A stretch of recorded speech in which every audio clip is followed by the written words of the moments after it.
అప్పుడే పుట్టిన పసిపాపలో ద్వితీయ మనసు ఇంకా ఏర్పడకముందు, అంటే ప్రాపంచిక అనుభవాలే లేనప్పుడు అనుభవ సమాచారము ఉండదు. సి మరియు డి ఇంకా ఏర్పడే ఉండవు. ఆ సమయంలో జ్ఞాపకాల వంతెనలు బలహీనంగా ఉంటాయి. ఆ సమయంలో ఏబి ఆ బలహీనమైన వంతెనల ద్వారానే 5 జ్ఞానేంద్రియాల ద్వారా వచ్చే బలహీన ప్రాపంచిక సమాచారాన్ని రిసీవ్ చేసుకుంటుంది. అంటే అస్పష్టమైన ప్రాపంచిక సమాచారం దానికి చేరుతుంది. అలాగే ఆ ప్రపంచ సమాచారం మీద ఆధారపడి ఏబి కంట్రోలర్ తీసుకున్న నిర్ణయాలు లేదా సూచనలు బలహీనంగానే ప్రపంచంలో పనులు చేయిస్తాయి. ఆ సైనాప్స్ వంతెనలు బలపడటంతో జ్ఞాపకాలు బలపడతాయి. కానీ కొత్త కొత్త అనుభవాలతో కొత్త సైనాప్స్ వంతెనలు ఏర్పడతాయి. అంటే జ్ఞాపకాల సంఖ్య అంటే డి పెరుగుతుంది. గాఢ నిద్రలో ఏబిసి డి1 మరియు డి2లను పూర్తిగా వదిలినప్పుడు మరియు ధ్యానం చేస్తూ తన ధ్యాసను హెచ్ మీద స్థిరంగా నిలిపినప్పుడు కూడా సైనాప్స్ వంతెనలు పూర్తిగా మూసుకొని పోవు.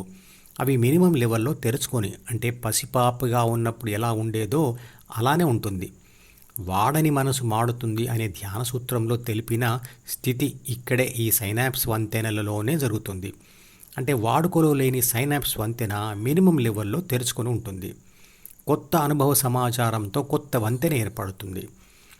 అనుభవ సమాచారంతో ఈ వంతెనలో మార్పులు రావడంను ఆంగ్లంలో సైనాప్టిక్ ప్లాస్టిసిటీ అంటారు.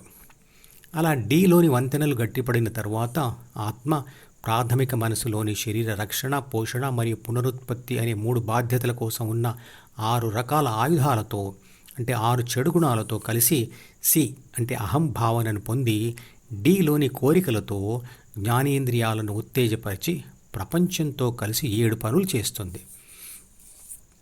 ఆత్మ ప్రాథమిక మనసు, ద్వితీయ మనసు, జ్ఞానేంద్రియాలు మరియు ప్రపంచం అన్నీ కలిస్తేనే ప్రాపంచిక ఆత్మకు ప్రపంచ అనుభవం కలుగుతుంది.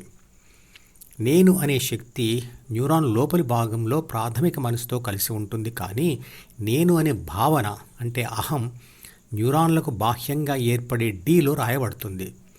నేను అనే భావన అంటే అహం అంటే నేను, నాది, నన్ను, నాకు అనే స్వార్థ భావన అంటే కాన్షియస్నెస్ అంటే తన గురించి మరియు తన చుట్టూ ఉన్న ప్రపంచం గురించి ఉన్న స్పృహ. నేను చూస్తున్నాను అని ఏబీసీ అనాలనుకుంటే ఏబిసిడిఈతో కలిసిన తర్వాతే అనగలుగుతుంది. ఏ ఒంటరిగా ఉన్నప్పుడు ఆ మాట అనలేదు. సెల్ ఫోన్ తన నెంబర్కు వచ్చిన ఫోన్ కాల్స్ మాత్రమే రిసీవ్ చేసుకుంటుంది. అంటే అది తన నెంబర్ను గుర్తుపెట్టుకుంటుంది.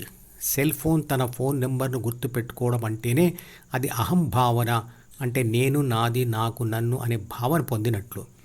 సెల్ ఫోన్ బ్యాటరీలోని రసాయన శక్తియే ఆ సెల్ ఫోన్ ఆత్మ అనుకోవచ్చు. సెల్ ఫోన్లోని బ్యాటరీ తీసి విడిగా బయట పెడితే అది పాటలు పాడదు. కానీ అదే బ్యాటరీ సెల్ ఫోన్లో పెడితే రికార్డ్ చేసి దాచబడిన పాటలు శబ్ద రూపంలో బయటికి వస్తాయి. అహం పెరిగిన కొద్దీ ఫోకస్ పెరుగుతుంది. ఫోకస్ పెరిగిన కొద్దీ అనుభవాలు పెరుగుతాయి.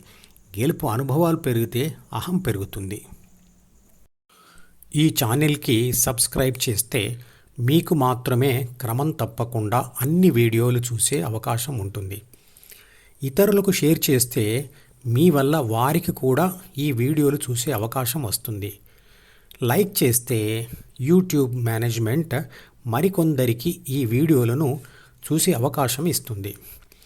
మీరు సబ్స్క్రైబ్, షేర్ మరియు లైక్ కూడా చేస్తే ఎక్కువ మందికి ధ్యానం గురించి తెలిసి సనాతన ధర్మాన్ని వ్యాపింపచేసి దానిని కాపాడే ప్రయత్నం చేస్తారు. ధర్మో రక్షతి రక్షితః.